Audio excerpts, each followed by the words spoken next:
Este é um audiolivro com narração automática gerada pelo Google. Livro Contos para a Infância, por Abílio Manuel Guerra Junqueiro. Capítulo 1 Amã. Estava uma mãe muito aflita, sentada ao pé do berço do seu filho, com medo que lhe morresse. A criancinha pálida tinha os olhos fechados. Respirava com dificuldade, e às vezes tão profundamente que parecia gemer, mas a mãe causava ainda mais lastima do que o pequenino moribundo. Nisto bateram à porta, e entrou um pobre homem muito velho, embuçado numa manta d'arrieiro. Era no inverno. Lá fora estava tudo coberto de neve e de gelo, e o vento cortava como uma navalha. O pobre homem tremia de frio. A criança adormecera por alguns instantes, e a mãe levantou-se a pôr ao lume uma caneca com cerveja. O velho começou a embalar a criança, e a mãe, pegando numa cadeira, sentou-se ao lado dele. E contemplando o seu filhinho doente que respirava cada vez com mais dificuldade, pegou-lhe na mãozinha descarnada e disse para o velho: "Oh! Nosso Senhor não mo há de levar, não é verdade?" E o velho, que era a morte, meneou a cabeça de uma maneira estranha, em ar de dúvida. A mãe deixou pender a fronte para o chão, e as lágrimas corriam-lhe em fio pela cara. Sentiu-se estonteada com um grande peso de cabeça. Estava sem dormir havia 3 dias e 3 noites. Passou ligeiramente pelo sono durante 1 minuto, e despertou sobressaltada a tremer de frio. "Que é isto?" exclamou, lançando à volta de si o olhar alucinado. O berço estava vazio. O velho tinha-se ido embora, roubando-lhe a criança. A pobre mãe saiu precipitadamente, gritando pelo filho. Encontrou uma mulher sentada no meio da neve, vestida de luto. "A morte entrou-te em casa", disse-lhe ela. "Vi-a sair a correr levando teu filho. Anda mais depressa que o vento, e o que ela furta nunca o torna a entregar." "Por onde foi ela?" gritou a mãe. "Dize-mo, pelo amor de Deus." "Sei o caminho por onde ela foi", respondeu a mulher vestida de preto. "Mas só te ensino se me cantares primeiro todas as canções que cantavas ao teu filho. São lindas e tens uma voz harmoniosa.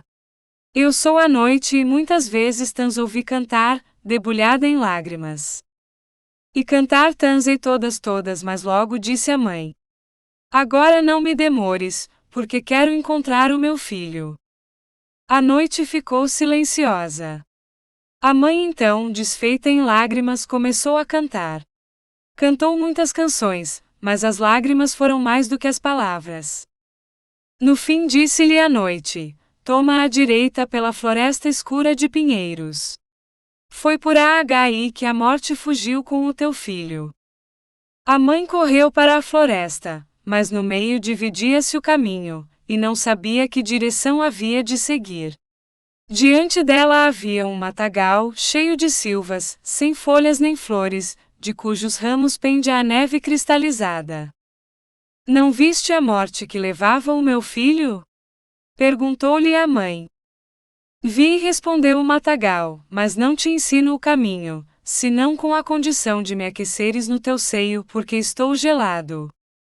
E a mãe estreitou o matagal contra o coração. Os espinhos dilaceraram-lhe o peito, de onde corria sangue. Mas o matagal vestiu-se de folhas frescas e verdejantes, e cobriu-se de flores numa noite de inverno frigidíssima. Tal é o calor febricitante do seio de uma mãe angustiosa. E o matagal ensinou-lhe o caminho que devia seguir. Foi andando, até que chegou à margem de um grande lago, onde não havia nem barcos nem navios. Não estava suficientemente gelado para se andar por ele, e era demasiadamente profundo para o passar a val. Contudo, querendo encontrar o seu filho, era necessário atravessá-lo.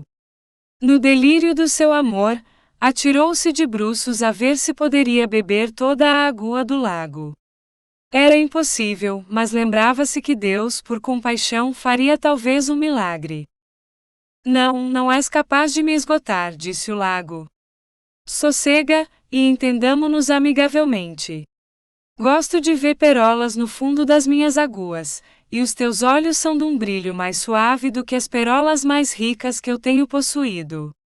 Se queres, arranca-os das órbitas à força de chorar, e levar-te-ei à estufa grandiosa que está do outro lado. Essa estufa é a habitação da morte, e as flores e as árvores que estão lá dentro, é ela quem as cultiva.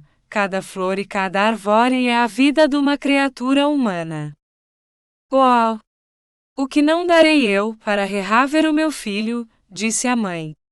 E apesar de ter já chorado tantas lágrimas, chorou com mais amargura do que nunca, e os seus olhos destacaram-se das órbitas e caíram no fundo do lago, transformando-se em duas perolas, como ainda as não teve no mundo uma rainha. O lago então ergueu-a, e com um movimento de ondulação depositou-a na outra margem, aonde havia um maravilhoso edifício, com mais de 1 légua de comprido. De longe não se sabia se era uma construção artística, ou uma montanha com grutas e florestas. Mas a pobre mãe não podia ver nada, tinha dado seus olhos. Como raio de eu reconhecer a morte que me roubou o meu filho, bradou ela desesperada. A morte ainda não chegou, respondeu-lhe uma boa velha, que andava de um lado para o outro inspecionando a estufa e cuidando das plantas. Como vieste tu aqui parar? Quem te ensinou o caminho? Deus auxiliou-me, respondeu ela. Deus é misericordioso. Compadece-te de mim, e dize-me onde está o meu filho. Eu não o conheço e tu és cega, disse a velha. Há aqui muitas plantas e muitas árvores que murcharam esta noite. A morte não tarda a ir para as tirar da estufa. Deve saber que toda a criatura humana tem neste sítio uma árvore ou uma flor, que representam a sua vida e que morrem com ela. Parecem plantas como quaisquer outras, mas tocando-lhes, sente-se bater um coração. Guia-te por isto, e talvez reconheças as pulsações do coração de teu filho. E que davas tu por eu te ensinar o que tens ainda de fazer? Já não tenho nada que te dar, disse a pobre mãe. Mas irei até ao fim do mundo buscar o que tu quiseres. Fora daqui não preciso de nada, respondeu a velha. Dá-me os teus longos cabelos negros, tu sabes que são belos e agradam-me. Trocá-los-ei pelos meus cabelos brancos, não pedes mais nada do que isso? Disse a mãe. Aí os tens, dou-te-os de boa vontade. E arrancou os seus magníficos cabelos, que tinham sido outrora o seu orgulho de rapariga, recebendo em troca os cabelos curtos e inteiramente brancos da velha.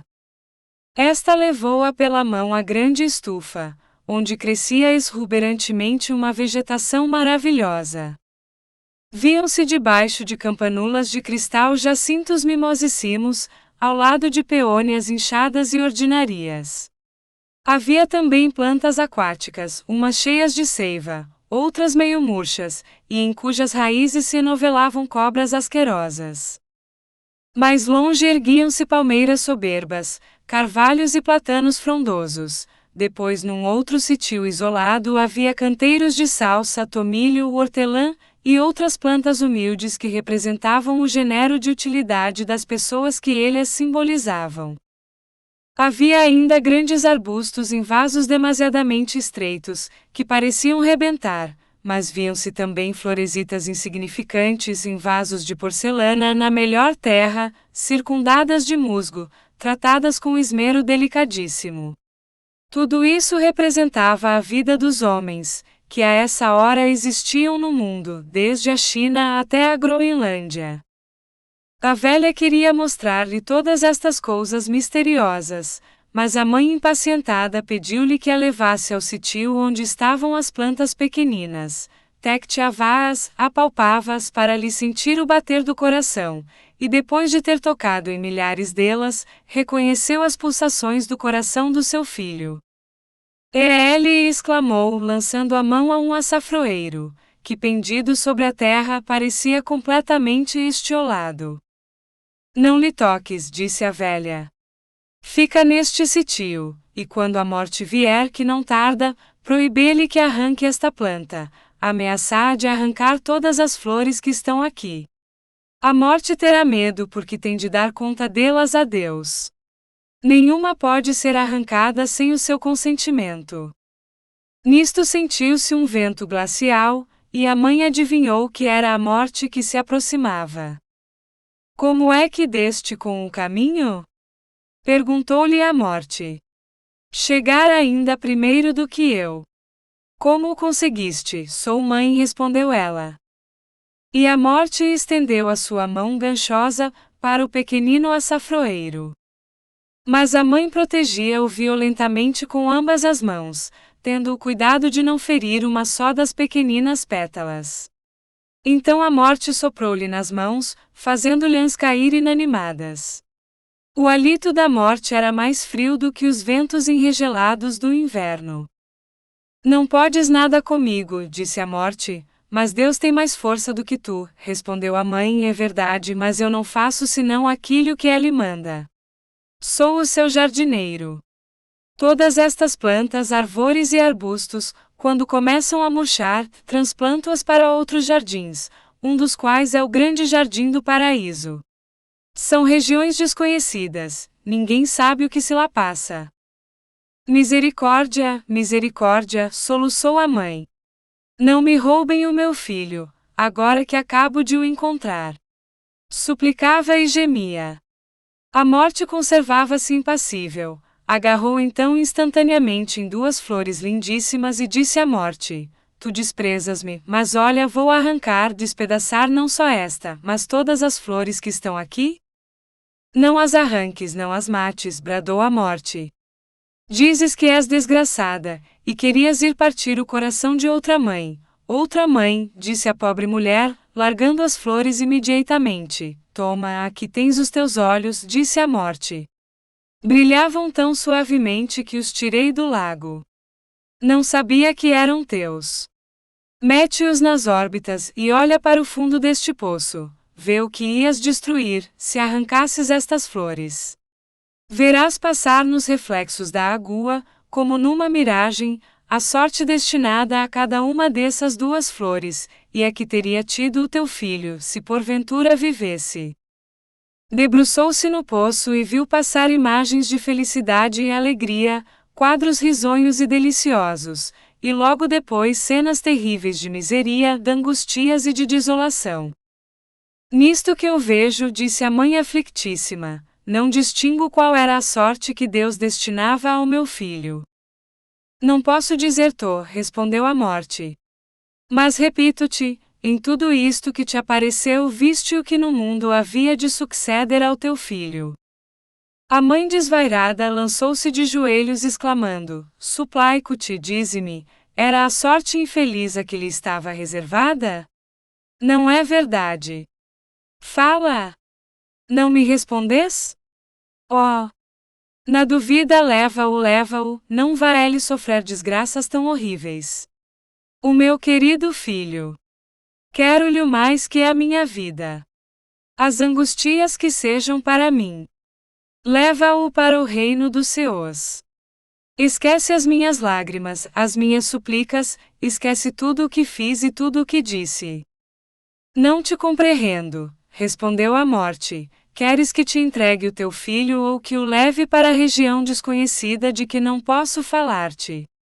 Então a mãe alucinada, convulsão, torcendo os braços, deitou-se de joelhos e dirigindo-se a Deus exclamou: Não me ouça, Senhor, se reclamo no fundo do meu coração contra a tua vontade que é sempre justa.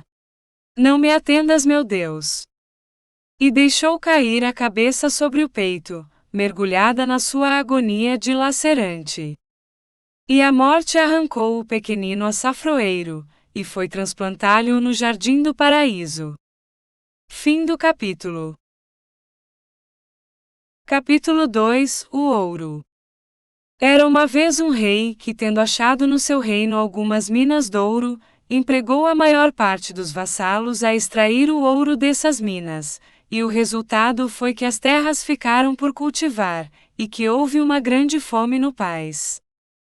Mas a rainha, que era prudente e que amava o povo, mandou fabricar em segredo frangos, pombos, galinhas e outras iguarias todas de ouro fino. E quando o rei quis jantar, mandou-lhe servir essas iguarias de ouro, com que ele ficou todo satisfeito, porque não compreendeu ao princípio qual era o sentido da rainha, mas vendo que não lhe traziam mais nada de comer, começou a zangar-se.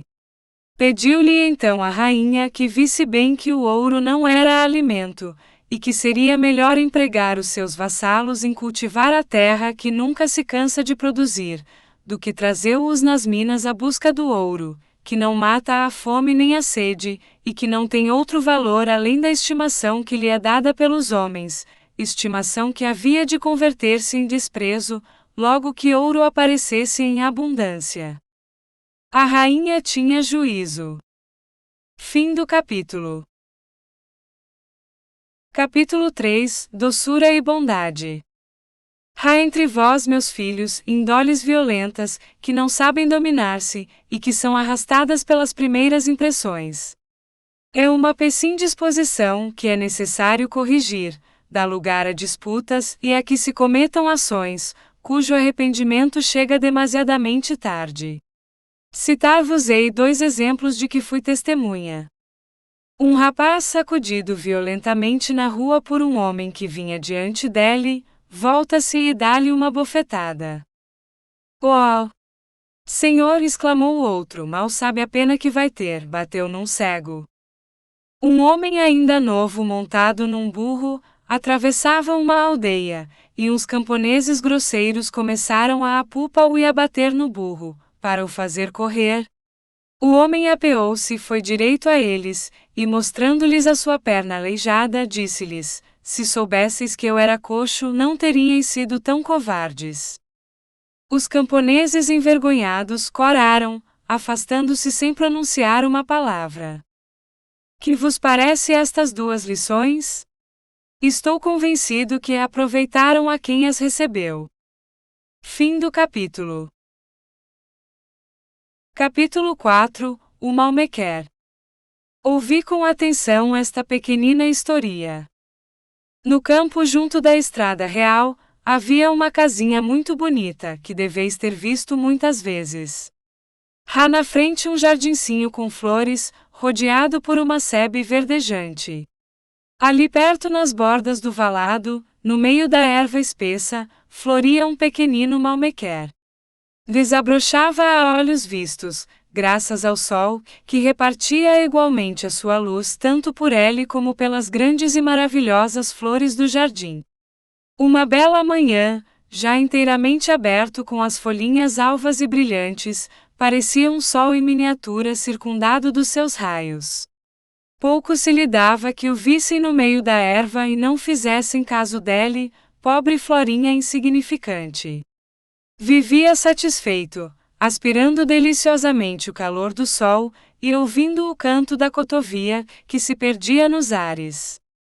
Nesse dia o pequeno malmequer, apesar de ser numa segunda-feira, sentia-se tão feliz como se fosse um domingo.